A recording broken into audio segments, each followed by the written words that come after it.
Zac Gallen on the mound tonight for the Arizona Diamondbacks against David Peterson of the New York Mets. Two guys that did pitch against these teams last week. They didn't pitch against each other. Peterson did pretty good against the D-backs on Tuesday, and then on Thursday, Zac Gallen did really deliver a strong performance against the Mets. Well, let's just start there. What do you expect from Zac Gallen tonight? I think Zac Gallen is coming around, and I am very optimistic when it comes to Zac Gallen because of his talent, the extreme talent that he has, and the fact that he cares about his job. You put those two things together, you're going to get it right. And I think what happened against the Mets in his last outing was a step in that direction. Yeah, I mean, I'm optimistic because he's facing a New York team, and he's been amazing against the two New York teams this season. I love that. Those two New York starts in New York in the Big Apple, lights out. Yeah, what did he? So his ERA through 7 starts is 4.93. Okay, that's including the 2 New York starts. In those 2 New York starts, he's thrown 12 2/3 innings. He struck out 21, and he gave up 1 run. Wow. So I don't want to. So good. I don't want to do the math and isolate those 2 and then look at the other 5. This game is not in New York tonight, obviously. They didn't move Chase Field to New York, but it is against a New York team. I don't know. It's against a good lineup. Rick found this story that we were looking at before the show, Wolf, and it's up on ESPN. Jeff Passan wrote it. Going through some of the bigger names in baseball that are going to be free agents in the coming years. And he broke them into groups, and one of them is the $100 million group. Now, he doesn't really say how many years this is over, but $100 million group, okay? So, like, this guy's next contract is probably going to be total over $100 million. And he has, I'll give you some context. Michael King of the Padres, pretty good young pitcher. Framber Valdez has been good for the Astros for a while. He's got Pete Alonso in there.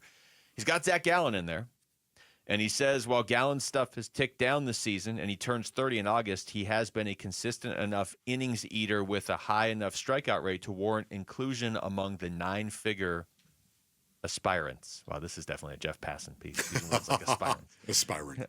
So if that were the case, if Zac Gallen commanded $100+ million this offseason, does he price himself out of Arizona? Oh, my goodness. I don't think so. I don't think it does. If you tell me how many years, I'd like to know that. This is what blows my mind. I mean, you're not talking about a 1-year contract for $100 million, right? You're not talking about that. It's got to be 3 years you're talking about, I'm guessing. Maybe a 3, 4? 4? It's 4 is $25 million. Yeah. Okay. I think 4. I'll buy that. I just know it's a little bit kooky right now. And when you think about it, the 2 best starts he's had, it was against the Yankees, where he gave up no earned runs, and against the Mets, and it was in New York, of course. And then when you look at the payroll, 2025 payroll, guess who's number 1? The New York Mets. Mm-hmm. Guess who's number 3? The New York Yankees. Mm-hmm. No, I'm just throwing that out there. It's pure coincidence, Basinonians. I believe it is pure coincidence. I don't think now it's the New York Mets, and I'm in New York, and I'm going to go out there, and I'm going to focus, and I'm going to give you everything that I've got. That's not Zac Gallen. And if that is happening, I'd be shocked now. Yeah. Shocked. Just knowing the competitor that he is and knowing who he is. That's not Zac Gallen. But it is interesting. He does face the Dodgers in his next start after this. Now, I don't know where they technically are on payroll. I don't know if they're second on that list you're looking at because they're paying all their guys in 12 years. The Dodgers are, yes. Yeah, they're number 2. I mean, in reality, they're 1 and the Mets are 2 and the Yankees are 3. But either way, I mean, he's basically faced nothing but good lineups so far this season. Now, we can't ignore the fact that his other 5 starts have not been good. The Milwaukee one was good. But 4 of his other 5 starts have really not been good. I tend to be with you in the sense of if he pitches well, like if he starts to look like Zac Gallen again the rest of the way, and he has some of these dominant games mixed in, but for the most part, he's just a consistent 6, maybe 7 inning guy most nights, and he's only given up 3 runs, 2 runs most nights, and giving them a chance to win. I think they would be willing to pay him this offseason. But if his ERA is hovering up around 5. Yeah. No, they're not going to do that. No, I'm with you on that one right there. But I guess the real question you have to ask yourself is, what do you expect to see? What do you expect from Zac Gallen from this point forward? It really has nothing to do with Jeff Passan. All due respect to Jeff Passan and his $100 million contract, just throwing it out there. I have no idea. Can we get a little bit of context on that, Jeff? No. Yet at the same time, it really doesn't matter. It's, do you believe Zac Gallen is going to turn his season around and become more consistent? And that is a big yes in the Wolf League compound. Well, it also, that raises the question of, like, can they do this if he doesn't turn it around? It's you always have this conversation right there. We always talk about, like, if we're going to have the conversation on the show, and sometimes it just naturally comes up, but it's like, Corbin Carroll's playing out of his mind. So if you set him aside, who needs to step up for this team? And I think the easy answer right now, and it's not just because he's pitching today, is Zac Gallen. Because if you look at the rest of the starting pitchers, I guess you could say Fott, but Fott has stepped up this season other than his last start. Yes. You gotta fight! Yes, Brandon. Right. To party! Responsibly. Obviously.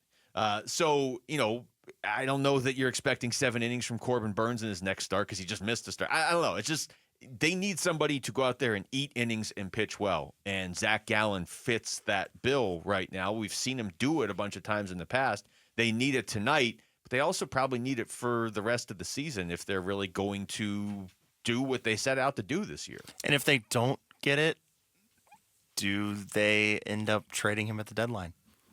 Ugh. Well, It's just got dark. Yes, I know it is a little dark in here now. There's it all depends what happens. It does. And this is not one of those, let me see it first.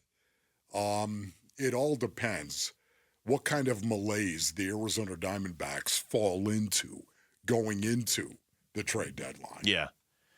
Yeah, I mean, you're right. There's a lot of moving parts there. If they're like this, you could convince me that Mike Hazen would make a move. You could convince me of that. Willing to wheel and deal. He has wheeled and dealed before. Yeah, Freaky Mike Hazen, wheeling and dealing. Depending on what kind of goodness he got back. We're coming up on the quarter mark of the season.